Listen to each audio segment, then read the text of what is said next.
ជំនាញមនុស្សដូចគ្នាអញ្ចឹងការអប់រំរបស់មនុស្សរបស់សង្គមទីមួយគឺដើរទន្ទឹមគ្នាដែលយើងហៅថាពុទ្ធចក្រនិងអនាចក្រឬមួយក៏ផ្ដើមគេថាបើនិយាយទូទៅសាសនចក្រនិងពុទ្ធចក្រនិងអនាចក្រអានឹងមកយើងប្រៀបរដ្ឋមួយប្រទេសមួយដូចជាអតេសសាសនចក្រនិងអនាចក្រគឺកង់ឆ្វេងកង់ស្ដាំបើវិលមិនស្របគ្នាទេអតេសនឹងកន្លែងឬមិនទៅមុខឬគាំងសាសនាចក្រហើយនៅយើងដែលពុទ្ធសាសនាជាសាសនារបស់រដ្ឋយើងហៅពុទ្ធចក្រនេះគឺសំដៅទៅលើការ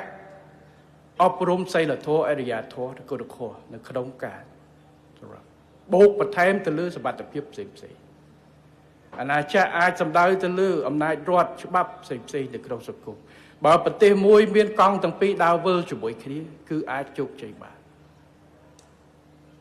បើសិនជាកង់អាណាចក្រដើរឬមួយកង់សាសនាចក្រដើរហើយកង់មកខាងទៀតដើរយឺតវាអាចបញ្ហាបើសិនជាប្រទេសមួយយកសាសនា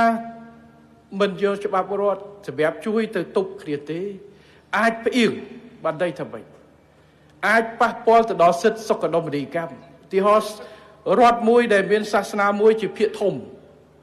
ដែលអត់មានស្អីសម្រាប់ធានានៅសិទ្ធិសេរីភាពរបស់សាសនាភាគតិចឬមួយអីអាចបញ្ហាឬមួយក៏អាចដាក់លក្ខខណ្ឌនៅការប្រតិបត្តិកម្រិតណាមួយខ្លាំងពេកដែលមិនបើកសិទ្ធឲ្យប្រជាពលរដ្ឋអាចឈានទៅដល់ទំនើបកម្ម